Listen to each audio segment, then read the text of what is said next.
So how do we even know we've got anything on our propeller?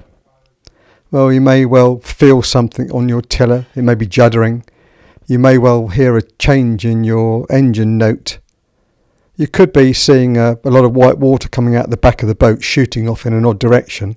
Or you may even see something trailing out the back of a boat, a bit of rope or a bit of tree.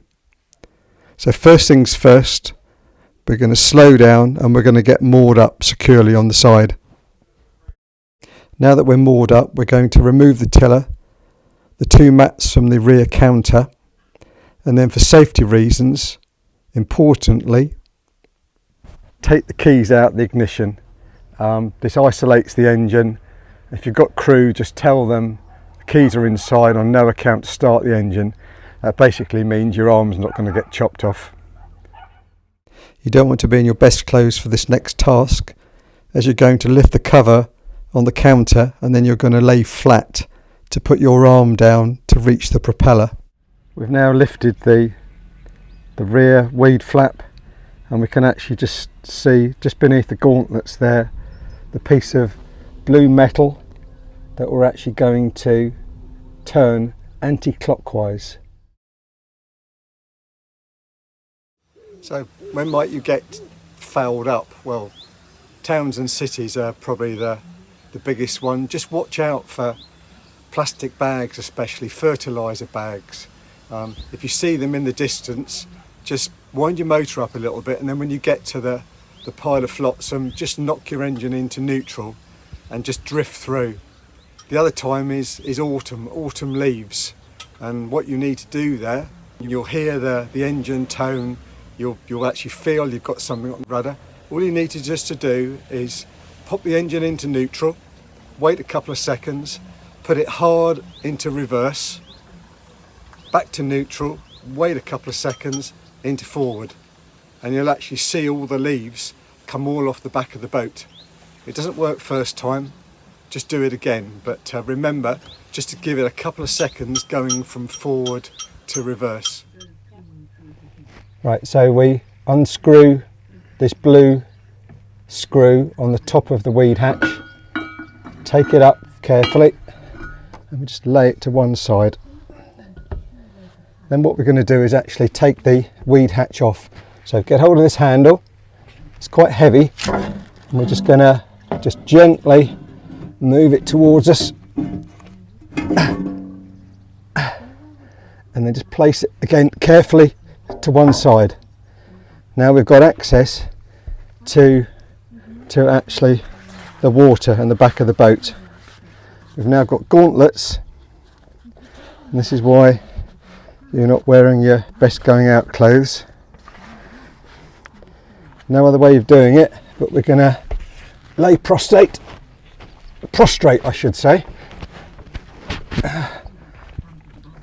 even though us men might have problems with our prostate. And then we're going to put our hands right down, and we can feel the propeller.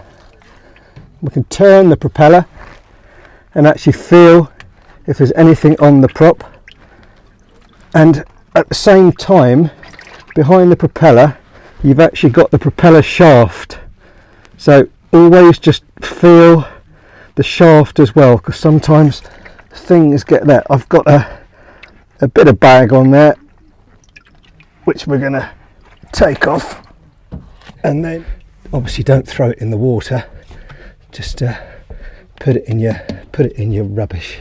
And then the reverse procedure, basically slightly incline the weed hatch towards you, slide it down gently, and just make sure it just seats properly.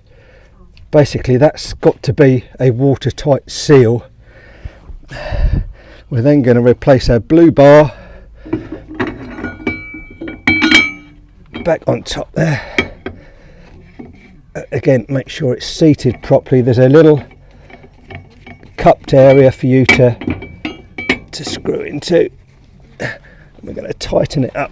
We're going to nip it up tight here so we've got a good watertight seal. And then what we'll do before we finish is we'll just run the engine forward and astern just to make sure there's no water leakage there. Give the gauntlets a rinse off, because they've been in the canal water, and just remembering viral disease, we also just need to wash our hands even though they've been in gauntlets. And that's it. Propeller cleared. Until the next time. Hopefully you spotted the deliberate mistake during that video. I put the weed hatch on the side of the boat. Please do not do that. Things have been known to drop in the water, so please just pop it on the towpath, and then you're okay. So this is what you'd expect just a normal wash to look like, cruising along about 1500 rev, hardly any white water, tiller feeling absolutely fine.